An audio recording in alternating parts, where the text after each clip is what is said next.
Hello, we're going to continue the cross-examination of AH on the stain by Camille Vasquez. And then after, it's going to be, day 18 is going to be a lot of sidebars. There's a lot of sidebars on the days that I guess Elaine has witnesses, you know, with Dr. Don Hughes, with AH, lots and lots of sidebars going on. But after that, it goes back to, I think, normal, because all the other days, there's only about like 4 sidebars, maybe 6, not really more than 10. But the days that, you know, like, especially when AH was on the stand with Dr. Don Hughes, there was a lot of sidebars going on. So day 18 is going to be pretty lengthy, but we'll get through it. And I think we'll cover like 4 or 5 days worth of sidebars. And then we'll probably just do, I think, like one more stream, and that should cover like everything, and we should be good. Hi, Black Pope. How are you doing today? How was your weekend? I mean, I just saw you guys yesterday. I streamed on Sunday if you guys missed it. I was going to do the sidebars yesterday, but I wanted to cover the Idaho murders. And yeah, just want to talk about it a little bit. There's a lot going on with that one. So if you guys missed it, the stream is up, but I forgot to record. Usually what I do is like I'll record as I'm streaming. That way I can get the original copy and I can just edit it right away if I need to. But I forgot to record. So what I had to do was I had to download my own footage on YouTube. But on YouTube, it wasn't done fully. Like it wasn't fully done. It wasn't like fully done. It was at like a very low quality if I wanted to download it for myself. So usually for YouTube, it takes a bit to upload, and for me to like download like 720 quality. So yeah, I hope you guys had a good weekend. And hello, how are you guys all doing? We're gonna continue the sidebar stuff, and I think it was good to rest for a day, to rest my throat a little bit. But other than that, how have you guys been? How are you guys? What do we have coming up do we have anything coming up soon for, I know in September, it's going to be a very, very busy month. For September, we have, I think, a couple of Sarah Boone pre-trial stuff, and I think they'll start getting to jury selection. Sarah Boone and Koberger's trial, I think they start on October 2nd, so on the same day. If it's going to stay on time, I guess. And then we also have the business. What was the business was it her sentencing? Yeah, I think her sentencing, and then some other pre-trial stuff with Lexi Treviso as well. But we got a lot of stuff going on in September. Second. A little too. I know a little too about the Koberger stuff, except for the Boone. Yeah, a lot of things happening in it this year, and the beginning of next year too. Hello, Chopper. How's it going? How are you? Hi, Tim. Hello from Denmark. How's the weather in Denmark? Yesterday, we had a hurricane come through. It was raining a lot, and we had an earthquake while I was streaming. I was just sitting here, and we're just talking trial stuff, and dude, fucking earthquake hit. Hi, Brandon. How are you doing today? Hello, hello. Yeah, Femme Natal, I don't know. I feel like the Koberger stuff is just going to be...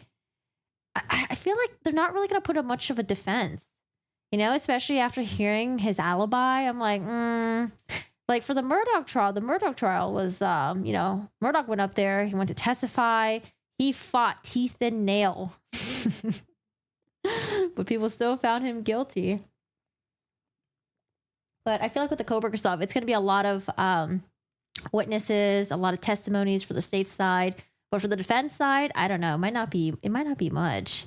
Because there are some trials that we've watched where, like, for example, Letitia Salquin, I think there was like one witness that testified, 1 or 2 witnesses that testified on for their side. What was another case that we watched where they just rested? Oh, was it Lori Vallow? I think Lori Vallow, they just like rested, didn't really present much. So, I don't know. Best alibi ever. He was out driving, yeah. At least it wasn't a tornado. I heard that there might have been some tornadoes in California, but I don't know. We had a tornado actually a couple months ago that wrecked through like some warehouse. It was really weird. Who's the weird wizard?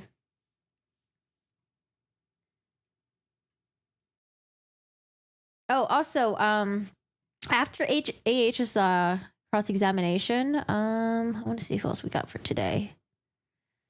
For day 18. Yeah, so we finished with AH's cross-examination. 2 of her previous best friends will testify, but it's like a video. Sorry, not testify, but they're like video depots. How'd you do in the hurricane? Didn't look that. I went outside and a lot of the trees kind of just